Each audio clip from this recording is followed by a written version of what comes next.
everybody. I'm Kami McBride, and I'm author of The Herbal Kitchen, and I'm here at Mountain Rose Herbs, and I'm going to show you how to make an herbal ghee. So one of the things about having an herbal kitchen is that you don't have to be a great gourmet cook. It's really all about having a pantry that's stocked with herb-filled condiments. So you already use butter, ghee, honey, things like that. And so today what we're going to do is we're going to add herbs to our ghee, and then you'll have those herbs already layered in, the flavor already melded into the ghee when you go to use it. And this is a super simple recipe, and you can switch it up and change it around. And this is a recipe from the Herbal Kitchen. It's called Italian ghee, and I use this ghee to saute with. I add it to salad dressings. I use it to put into sauces and marinades, and it's just so delicious. And so let's see. We're starting with ghee, 1 cup of ghee. And we've warmed up the ghee a little bit just to make it easier to mix the herbs in. But you can also use room temperature ghee and mix the herbs in that way too.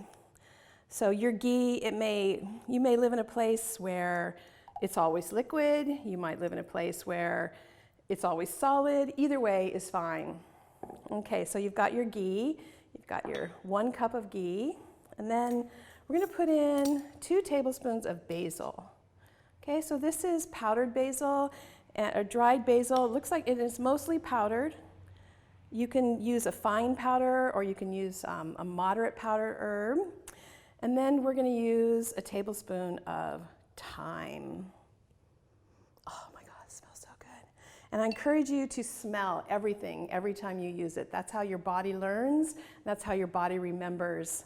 And then we have rosemary. We have a finely powdered rosemary. And I'm already getting a healing just by working with these herbs. I can already feel kind of an uplifting energy and movement in my sinuses just by being around them and working with them. Then we have 1 tablespoon of garlic, of powdered garlic powder. Okay, so that's super simple, right? So again, this is going to be really easy to mix in because we pre-melted the ghee. If the ghee were solid, you'd have to work a little bit more. And then, so you want to make sure your herbs are really mixed in. And then what you do, you want to put the lid on. And you can use this right away, but if you let it sit around for a couple weeks, the herbs are going to really mix into the ghee much better. And so this is actually very stable at room temperature. You can leave it out next to the stove and you can just add it into your cooking. And you're adding in all these really amazing herbs that have such a germ-fighting action. And so for us, when cold and flu season starts, or if somebody comes home not feeling not as well, I'll add more of this. I'll use a little bit more of these herbs and more ghee.